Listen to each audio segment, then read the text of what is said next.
Indre, noriu šiandien dar aptarti ir kitokią situaciją. Kai žmogus naujas prisijungia prie organizacijos, ar ne, jisai susipažįstas su kolegomis, su direktoriu, tiesioginiu vadovu, ar ne. Tačiau grįžęs namo jis randa pakvietimą draugauti socialiniuose tinkluose. Kaip jam elgtis, ar užtektų tik tai LinkedIn profilio, nes tai yra darbinė labiau platforma. Tai gal gali pasidalinti įžvalgomis? Asmeniniai tinklai. Taip. Aš žinau, kad darbdaviai vis tiek pasižiūri, ten pasitikrina, bet tai neįpareigoja susidraugauti, nes profesinis gyvenimas jis vis tiek yra, šiek tiek toks, tiem, kurie nori, jisai gali būti per ištestą ranką nuo asmeninio gyvenimo. Tai čia jau labiau neetiškas elgesys yra iš savininkų, akcininkų, direktorio, taip daryti nereikia.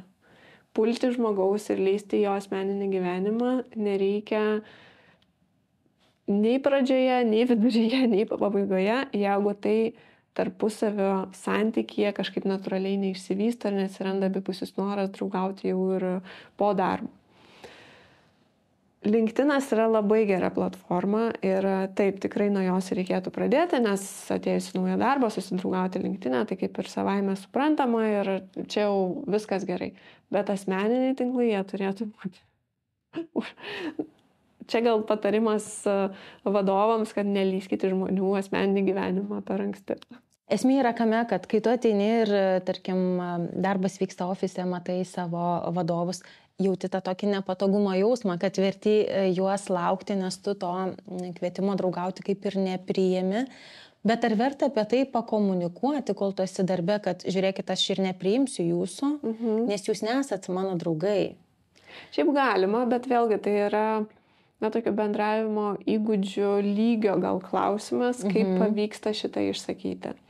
Iš geranoriško taško, kad aš savo asmeninį gyvenimą laikau tik tai labai mažame rate, todėl aš mačiau jūsų kvietimą, bet kol kas aš jo priimti nenoriu ir to nedarysiu.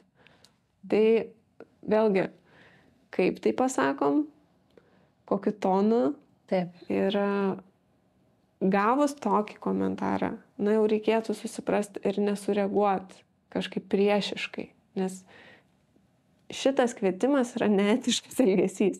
Tai kai tą neetišką elgesį, žmogus atsako, kad aš matau, man labai malonu, kad jūs mane kviečiat, bet aš savo asmeninį gyvenimą saugau, tai nereikėtų įsižeisti.